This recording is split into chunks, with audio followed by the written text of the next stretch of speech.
흑암으로 가는 길, 후두암으로 가는 길, 바로 백해무익한 담배, 흡연입니다. 이런 담배 위험성을 소비자에게 제대로 알리지 않고 흡연 폐해에 대한 사회적 책임을 묻는 소송이 10년 넘게 국민건강보험공단에서 진행되고 있는데요.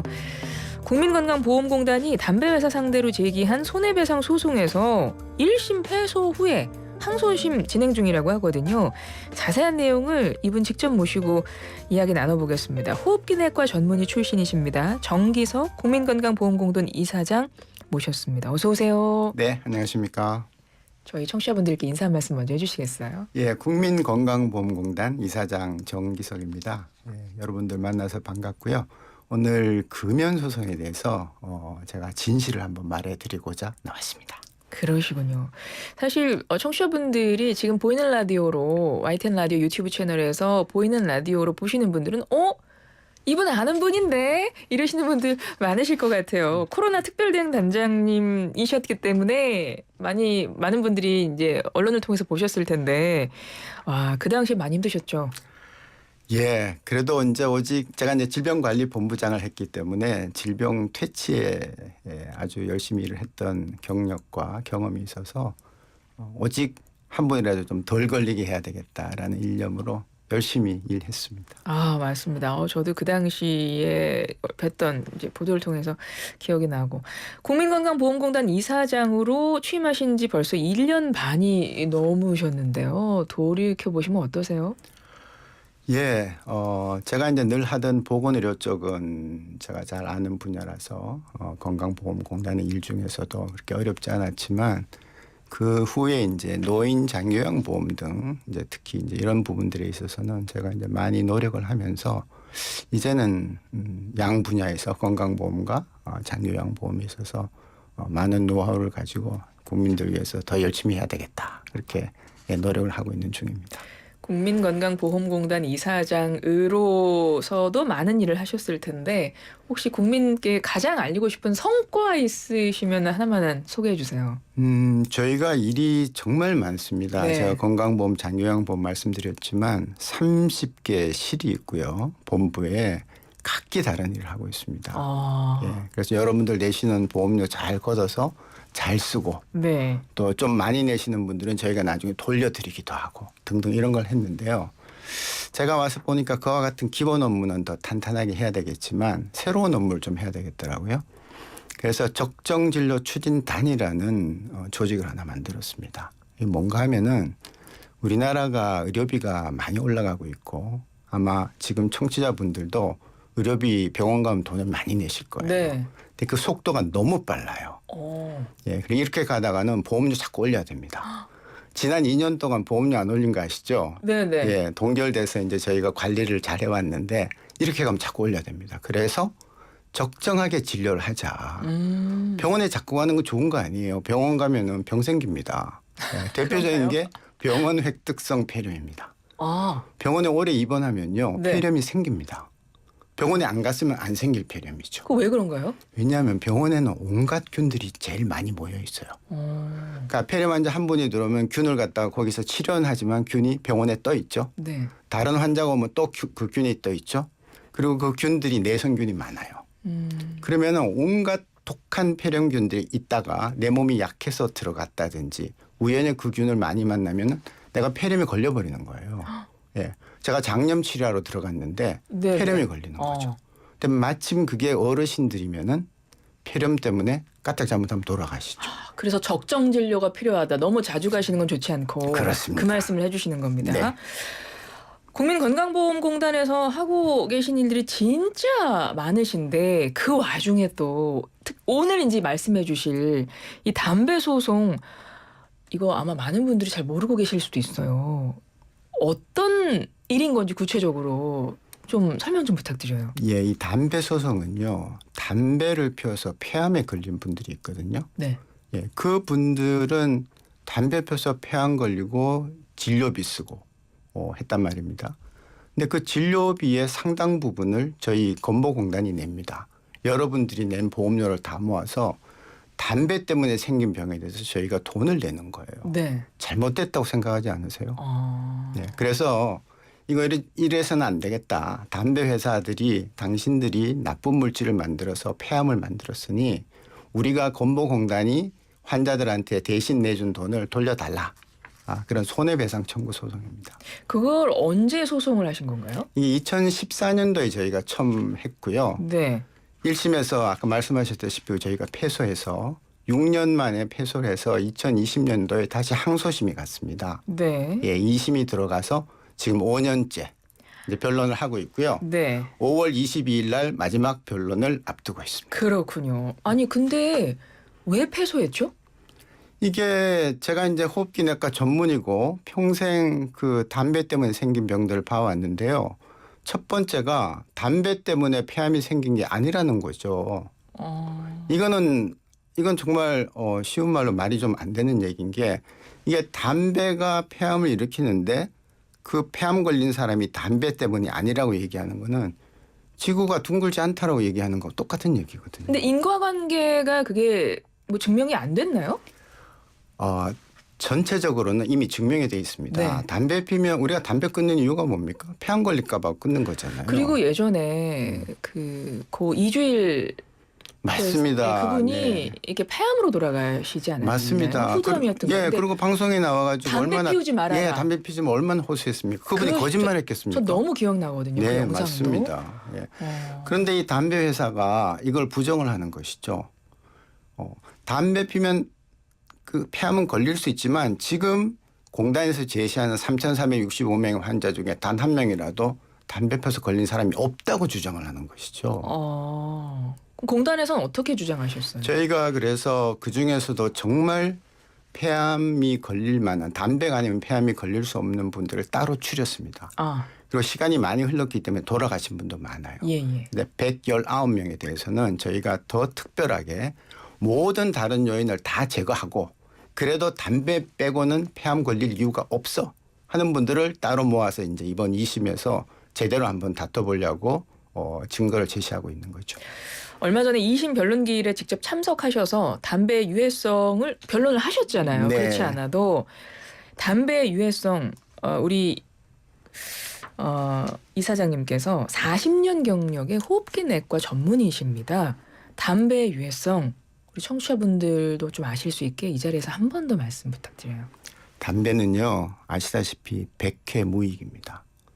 아주 애연가들은 백해일익이라고 하는데요. 네. 그 일익이 뭔가 하면은 담배 피우면 마음이 편해진다는 거예요. 근데 그 얘기는 온발에 오줌 누는 거예요. 잠깐 그 온발에다 오줌 누르면 따뜻해지겠지만 그렇죠. 결국은 또 올잖아요. 네. 그러니까 담배를 피우면 마음이 살짝 편해질 수는 있어요. 근데 담배를 안 피면 담배를 더 펴야 그 마음이 편해지는 거예요. 예. 그래서 백해무익인데 그 해가 제일 대표적인 게 암이죠. 네. 예. 담배 연기가 지나간 데는 다 암이 생깁니다. 예. 혀부터 후두, 폐. 그다음에 담배 연기가 들어가서 몸에서 소화가 돼서 밑으로 내려갈 때 네. 방광까지. 예. 암이 한두 개가 아니고요. 심장병 생기죠. 뭐 혈관 굳어지죠. 뭐 등등 이루 말할 수 없는 폐해를 가지고 있고요. 담배 때문에 우리나라 국민이 1년에 6만 명이 돌아가시는 거예요. 어마어마하고요. 저희가 3조 5천억을 매년 이 담배로 인한 질환으로 인해서 의료기관에 지불을 하고 있는 거죠.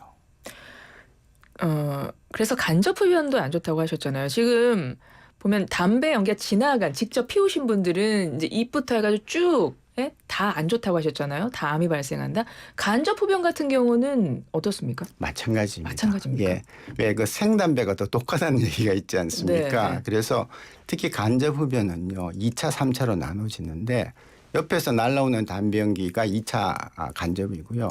3차는 뭔가 하면은 내가 담배를 잔뜩 피워서 옷에 묻었어요. 네. 근데 집에 가면 아이들이 아빠, 엄마 그러고 이제 이렇게 매달릴 때 그 담배 연기가 옷에 묻어 있는 담배 연기의 성분을 흡입함으로 해서 또 피해가 생기는 거예요. 그렇군요. 그래서 사람들이 전자담배는 괜찮을 거야 하고 전자담배들 피우시잖아요. 절대 그렇지 않습니다. 전자담배도 마찬가지입니까? 마찬가지입니다. 거기에 있는 니코틴 또 거기에서 나온 여러 가지 화학물질 때문에 결코 간단치 않은 피해를 입으실 수가 있습니다. 그렇군요. 1심에서 흡연과 질병 발병 간의 인과관계가 인정되지 않아서 결국은 이제 패소를 한 건데요. 근데 사실 이 담배갑에도 각종 흡연으로 인한 질병들이 표시돼 있잖아요. 그렇습니다. 예. 그리고 실제 진료실에서 흡연으로 인한 뭐 질병 앓는 환자들도 많이 보셨고, 근데 왜 인정이 안 됐을까 굉장히 좀 의아하거든요. 이제 이 담배 회사들도 외국에서 이제 많이 패소를 하니까 네. 우리나라에서 제대로 된 경고를 하기 시작했습니다. 그래서 지금은 사실은 담배를 피는 것은 개인의 오롯이 책임이라고 할 수 있고요. 우리는 과거를 묻는 겁니다. 예전에 담배가 좋아요, 저 타르니까 마음대로 피세요. 경고문도 제대로 안 붙이던 그 시절에. 네네. 그래서 못 모르고 담배를 피웠죠. 남성들은 군대 가면 담배를 다 나눠줬습니다. 국가에서. 그렇게 해서 못 모르고 시작했는데 중독이 되니까 못 끊는 거죠. 제가 폐암 진단을 내린 그 환자도 담배를 못 끊고 수술 전날까지 몰래 담배 피우는 걸 제가 보거든요. 그분이 정말 안 끊고 싶겠습니까? 중독이 돼서 그러시는 못 끊는 거죠? 겁니다. 예, 마약 못지않은. 그래서 의사들끼리 이런 얘기하죠. 담배가 최근에 이 발견이 되고 개발이 됐으면 마약으로 분류가 됐을 거다. 아, 만약에 최근 기준으로 본다면. 근데 담배 회사에서는 소송 쟁점 중 하나가 이제 중독성이었는데 중독성 없다고 주장을 했다면서요. 이 부분도 참 안타까운 부분인데요. 예. 어떤 의사분이 담배를 끊으니까 니코틴 수용체가 중독이 되는 중요한 뇌에 있는 그 부분이 없어지더라. 네. 이런 얘기를 했거든요. 네네. 근데 그거는 중독되기 전 얘기죠. 나중에 중독에서 벗어난 얘기고 중독된 상태에서는 수용체가 절대로 줄질 않아요. 예. 그러니까 우리는 끊기 전 얘기를 하고 있는데 끊고 난 다음에 수용체가 변화가 있다고 해서 중독성이 없다고 얘기하는 것은 그건 진짜 어불성설이고요. 주변에 담배 못 끊는 분들 많지 않습니까? 네네. 그분이 의지가 없어서 못 끊겠습니까? 결국은 금연이 어려운 거는 중독성 때문인 그렇습니다. 거군요. 해외에서도 담배 소송 통해서 담배 회사 책임 물은 사례가 있는 걸로 알고 있거든요. 네. 그때는 어떻게 이겼습니까? 회사 상대로? 이게 이제 오래 걸렸습니다. 미국 같은 경우에요. 한 50년대, 1950년대 소송을 제기했는데 94년, 99년에 와서 승소를 하기 시작합니다. 한 40년이 걸린 거죠. 예. 예. 캐나다 같은 경우도 2019년에 처음으로 항소심이 승소를 합니다. 몇 년 안 된 거죠. 네, 그러네요. 근데 우리나라도 이제 선진국 아닙니까? 미국, 캐나다 못지않은. 그 우리는 전 세계에 영향력을 가진 아주 우수한 나라입니다. 네네. 그리고 보건의료에 관한 한 최선진국입니다.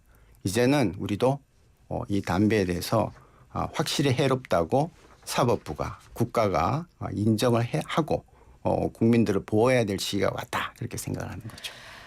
1심에서 패소를 하고요. 담배 회사 상대로 2014년에 소송 제기해서 2020년에 1심 패소를 하신 거고 2020년에 다시 항소심 들어가서 지금 5년째 변론 중이시고 5월 22일에 마지막 변론 있다고 하셨잖아요. 그렇습니다. 끝까지 다투겠다는 의지를 표명하셨고요. 담배 소송이 중요하다고 보시는 이유가 뭘까요? 이것은 사회 정의에 관한 문제이고요. 우리의 미래를 위한 문제입니다. 특히 우리 자라나는 아이들, 청소년들이 담배에 접하게 되면요. 담배로 끝나는 게 아니에요. 담배를 많이 피는 사람들은 술도 더 중독이 생기고 나아가서 다른 중독에도 더 예민하게 됩니다. 마약 물론이겠죠. 그래서 그렇게 되면 어떻게 되겠습니까?